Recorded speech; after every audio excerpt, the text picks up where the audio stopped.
In just a few hours, HonorAir Knoxville will take off with its final group of veterans on a historic trip to Washington, D.C. For 2 decades, the nonprofit has hosted 37 flights, taking more than 4,000 veterans on an all-expenses-paid round trip to D.C. to see the memorials built in their honor.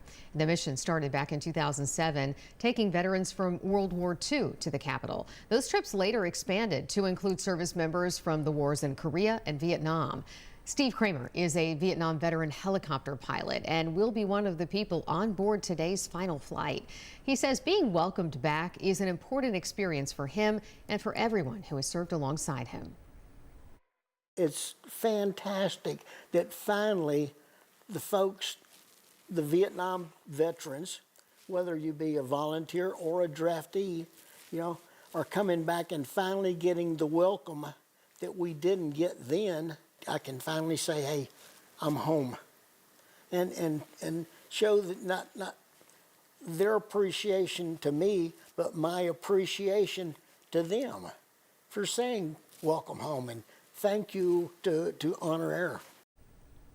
Steve Kramer is just one of the 138 veterans who will be on today's flight. Sarah Ottman is live at McGee Tyson Airport this morning with some of those veterans excited for the big day. Good morning, Sarah.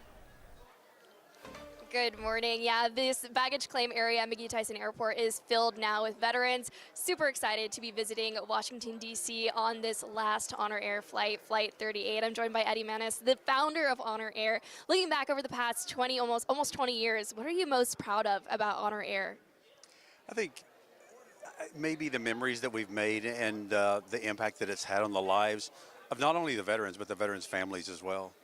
100%. And I know you said that you've served your mission. That's why it's ending. Tell me a little bit about that, why you think that that mission is served.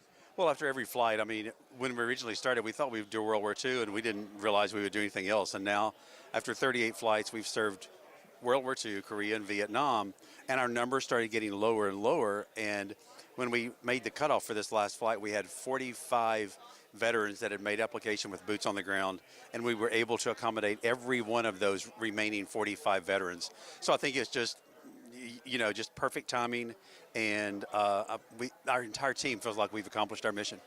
I love that. What are you most excited for this last flight today?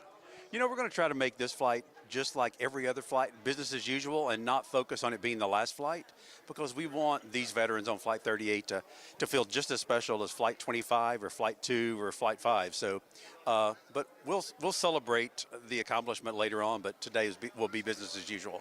Thank you so much, Eddie. Quite an accomplishment, I think, over the years for HonorAir here today.